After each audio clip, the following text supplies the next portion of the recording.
तो ईरान के खिलाफ फिर से हमले की तैयारी में अमेरिका दिखाई दे रहा है और ट्रंप के प्लान से हॉर्मूज पर एक बार फिर से खतरा बढ़ गया है। बात आज इसी पर होगी। नमस्कार, मैं हूं नीलू और आज है 1 जुलाई और कुछ बड़ी खबरें सामने आ रही है जिसे आप भी समझेंगे कि किस तरह से एक बार फिर से अमेरिका और ईरान में टेंशन बढ़ती दिखाई दे रही है। देखिए, हॉर्मूज स्ट्रेट पर तनाव के बीच अमेरिका और ईरान के बीच एक बार फिर से जंग शुरू हो सकती है। अमेरिकी राष्ट्रपति डोनाल्ड ट्रंप ईरान के खिलाफ फिर से बड़े पैमाने पर सैन्य अभियान शुरू करने पर विचार कर रहे हैं। वॉल स्ट्रीट जर्नल ने अमेरिकी अधिकारियों के हवाले से इस बात की जानकारी दी है। रिपोर्ट में यह भी कहा गया है कि फिलहाल ट्रंप ने परमाणु कार्यक्रम पर बातचीत जारी रखने की अनुमति दी है और उनका कहना है कि अभी बातचीत होने दीजिए। अगर लगता है बातचीत नहीं होगी तो फिर कोई बड़ा हमला ईरान के लिए प्लान किया जा रहा है। अब देखिए, फिर धीरे धीरे आज बुधवार हो गया और बहुत जल्द अब शनिवार रविवार भी आ रहा है, उसके बाद फिर सोमवार आएगा और फिर वही बात, हमला होगा और इस तरह की खबरें आएंगी और उसके बाद फिर ये कहा जाएगा कि नहीं, सब कुछ ठीक है, बातचीत में हम आगे बढ़ेंगे। तो ये अमेरिका क्या कर रहा है? और अगर वॉल स्ट्रीट जर्नल की ही बात की जाए तो देखिए, ये अमेरिकी अखबार है और उस हिसाब से खबर छापते हैं और ये कहीं ना कहीं बाजार के सेंटीमेंट को भी एक तरह से समझाने की कोशिश होती है। आप भी अच्छी तरीके से समझते हैं, जो दर्शक हैं हमारे, कि क्या इस वक्त अमेरिका कर रहा है। हाल के दिनों में ट्रंप ने रक्षा मंत्री पीट हेग्सेथ और जॉइंट चीफ ऑफ स्टाफ के चेयर जनरल डैन केन के साथ और हमले करने की संभावना पर चर्चा की है। इस बातचीत में इस बात पर गौर किया गया है कि क्या वॉशिंगटन को कूटनीतिक रास्ता छोड़कर बड़े पैमाने पर हमले फिर से शुरू करने चाहिए।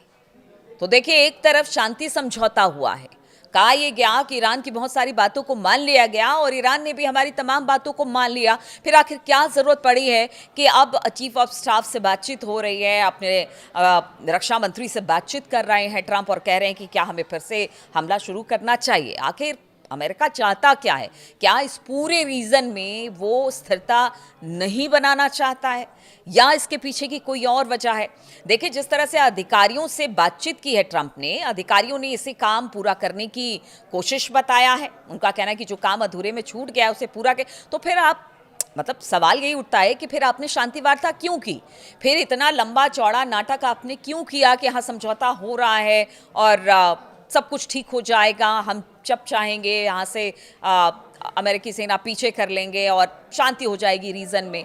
क्योंकि अब तो उनके अधिकारी भी कह रहे हैं कि जो काम हमने पीछे छोड़ दिया उसको पूरा करना है। इसका मतलब क्या है? क्या ईरान पर जो हमला था अभी अधूरा है, उसे पूरी तरह से अब करना है और एक बड़ा हमला होने की बात हो रही है सामने? इससे तो यही अंदाजा लगाया जा सकता है। देखिए, राष्ट्रपति ट्रंप ने हाल के दिनों में संकेत दिया कि अगर ईरान समझौते का उल्लंघन करता है तो वो एक बार के हमलों की इजाजत एक बार फिर से वो दे सकते हैं। और ये पिछले हफ्ते हुई घटना की तरह है जिसमें अमेरिकी सेना ने ईरान के ठिकानों पर हमले किए थे। तो आप देखिए कि बार बार वो कहते हैं कि अगर ईरान नहीं माना, अगर ईरान नहीं माना, अगर ईरान नहीं माना, तो इसके बाद क्या होगा? तो अभी भी यही स्थिति है। ईरान आपकी बात मानता नहीं है। आप जो कहते हैं, ईरान कहता है कि हमने तो ऐसा कहा ही नहीं। तो ईरान तो अब भी नहीं मान रहा है, फिर आप क्यों चुपचाप बैठे हुए हैं? क्या वजह है इसके पीछे? देखिए, WSJ की रिपोर्ट के मुताबिक ट्रंप ने अभी तक कोई फैसला हमले को लेकर फिलहाल तो नहीं लिया है, लेकिन उन्होंने अपने सहयोगियों से कहा है कि वो बातचीत को और समय देने के लिए तैयार है ताकि एक संभावित न्यूक्लियर डील को आगे बढ़ने के लिए जगह मिल सके। यानी वो बातचीत भी करना चाहते हैं और साथ साथ कहते हैं कि हमला भी करेंगे। बातचीत और हमला साथ साथ, यानी युद्ध और बातचीत साथ साथ कभी नहीं हो सकती है। आपको इस माइंडसेट के साथ उतरना है कि शांति के लिए ही आपको बात करनी है। आप बार बार धमकी देते हैं बातचीत नहीं तो हमला होगा, बातचीत नहीं है। आपके कहीं ना कहीं दिमाग के कोने में है कि हमें ईरान पर हमला करना है और ऐसा ही लग रहा है बार बार ट्रंप की बातों से और जिस तरह से अमेरिका हमला करने की बात कहता है। तो रिपोर्ट में कहा गया है कि ट्रंप ने तर्क दिया कि हमलों का पूरा दौर डिप्लोमेसी को कमजोर कर सकता है। इससे ईरान के न्यूक्लियर प्रोग्राम को खत्म करने में वॉशिंगटन के सामने मुश्किल आ सकती है। मतलब वो बातचीत शुरू करने से पहले ही बता रहे हैं कि मुश्किल आ सकती है। यानी उनके मन में पहले से है बातचीत नहीं तो फिर हमला होगा। अरे पहले बातचीत तो करिए। बातचीत में कोई हल निकालने की कोशिश करिए, क्योंकि हमला तो आपके और इजराइल की तरफ से ईरान पर हुआ था और ईरान कहता रहा कि हम ठीक है, उनके पास इतना इनरिच्ड यूरेनियम है कि वो जब चाहे वो परमाणु बम बना ले, परमाणु हथियार बना ले। ये आशंका तो है, लेकिन उसने कहा, ईरान ने कहा कि देखिए अभी हम ऐसा कुछ नहीं करने जा रहे हैं और इस बात को हम कहते रहे हैं, बार बार कहते रहे हैं। तो फिर पहले बात करिए, बात करके चीज़ों को सुलझाने की कोशिश कीजिए। उससे पहले आप इसे मुश्किल बता रहे हैं तो फिर बातचीत कैसे होगी। इस बीच ईरान के मुख्य वार्ताकार मोहम्मद बाकर गालिबाफ ने कहा कि अमेरिका के साथ बातचीत तेहरान की प्राथमिकता है, लेकिन वो युद्ध के लिए भी तैयार है। सरकारी टीवी पर एक इंटरव्यू में गालिबाफ ने कहा कि हम बातचीत कर रहे हैं, लेकिन अगर बातचीत का कोई नतीजा नहीं निकलता है तो हम युद्ध के लिए भी तैयार हैं। और ये ईरान फर्स्ट डे से कह रहा है, ये बताने की जरूरत नहीं है। अगर अमेरिका और ईरान के बीच फिर से जंग शुरू होती है तो हॉर्मुज स्ट्रेट जहाजों की आवाजाही फिर से बाधित हो सकती है। फरवरी के आखिर में अमेरिका और इजराइल के हमले के बाद ईरान ने हॉर्मुज स्ट्रेट के अहम ऊर्जा जलमार्गों को बंद कर दिया था और हमने देखा था किस तरह से दुनिया भर में तेल और गैस की आपूर्ति पर असर पड़ा था। इसमें भारत भी एक बड़ा खरीदार है। भारत में भी तेल और गैस के दाम में बढ़ोतरी हुई थी। फिर से युद्ध शुरू होने पर यह संकट बताया जा रहा है कि और ज्यादा बढ़ सकता है। तो आप देखिए कि अब स्थिति इस तरह की है कि इसको बहुत अच्छे तो नहीं कही जाएगी, क्योंकि कभी भी यहाँ पर बारूद के ढेर पर यह बातचीत है और कभी भी चिंगारी सुलगी और आप समझिए एक बड़ा आग इस पूरे रीजन में। तो पिछले महीने अमेरिका और ईरान के बीच समझौता ज्ञापन पर हस्ताक्षर करने के बाद इस अहम जलमार्ग से कमर्शियल जहाजों की आवाजाही फिर से शुरू हुई है। हालांकि पिछले हफ्ते इसके प्रबंधन को लेकर अमेरिका और ईरान आमने सामने आ गए थे और इस दौरान ईरान ने कमर्शियल जहाजों को निशाना भी बनाया था, जिसके बाद अमेरिकी सेना ने ईरान पर बमबारी की। ईरान ने भी पलटवार करते हुए कतर और बहरीन समेत खाड़ी के जितने मौजूद अमेरिकी ठिकाने थे उन पर मिसाइल और ड्रोन से हमला किया और आप समझिए कि इसके बाद स्थिति क्या बन गई थी। लेकिन अभी कहा जा रहा है कि नहीं ठीक है, इस पर भी बातचीत करेंगे। अब बातचीत कहाँ कहाँ होगी और बातचीत के बाद अगर इस तरह के हमले हो रहे हैं तो फिर आप समझिए कि ये बातचीत नहीं है। ये एक तरह से कह लीजिए कि आपकी कोई गलती पकड़कर हमने हमला किया, हमारी कोई गलती पकड़कर आप हमला कर रहे हो, तो इसमें शांति तो कहीं दिखाई नहीं दे रही है। इसीलिए पूरी दुनिया में इस रीजन को लेकर और खासतौर पर अमेरिका और ईरान के रुख को लेकर ऊहापोह की स्थिति है। कोई झुकने को तैयार नहीं है, कोई अपने कदम पीछे हटाने को तैयार नहीं है, लेकिन स्थिति पूरी दुनिया में से लेकर टेंशन भरी है, क्योंकि सबसे ज़्यादा तेल और गैस की सप्लाई यहीं से होती है। और ऐसे में बताया ये जा रहा है कि अगर अमेरिका का रुख यही रहा तो फिर आगे आने वाले दिनों में भी शांति नज़र नहीं आती है। ठीक है, थोड़े दिन के लिए युद्ध विराम होगा, शांति समझौता होगा, फिर हमला होगा, लेकिन ये इसका कोई हल नहीं है। अमेरिका को चाहिए कि अगर आप कहते हैं कि आप पूरी दुनिया के एक तरह से रहनुमा हैं तो फिर आप बात करिए ना, आप बात करिए, कोई हल निकालिए। जब आप ही अपने मुद्दे से डिरेल हो जाते हैं तो फिर किससे क्या उम्मीद की जा सकती है।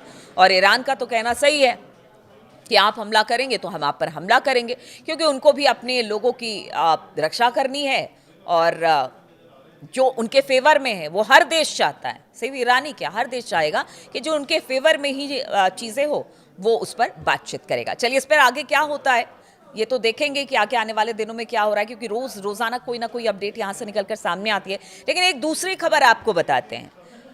जिस इजराइल और जिस बीवी की बात हमेशा से ट्रंप करते रहे हैं, अब वही बीवी ट्रंप और अमेरिका को लेकर बड़ा बयान दे रहे हैं। जी हां, इजराइल के प्रधानमंत्री बेंजामिन नेतन्याहू ने एक कार्यक्रम के दौरान अमेरिका के ऊपर से निर्भरता खत्म करने का ऐलान कर दिया है।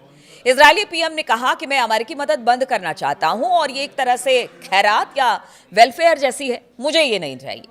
मैं चाहता हूं कि ये प्रक्रिया इसी साल शुरू हो जाए। नेतन्याहू ने कहा कि हमारी प्रति व्यक्ति जीडीपी $67,000 है। हम जल्द ही $1 ट्रिलियन की अर्थव्यवस्था बनने वाले हैं। हमारी अर्थव्यवस्था अब छोटी नहीं रह गई है। अमेरिका से मिलने वाली जीडीपी के एक छोटे से हिस्से के लिए हम खुद ही फंड का इंतजाम कर सकते हैं।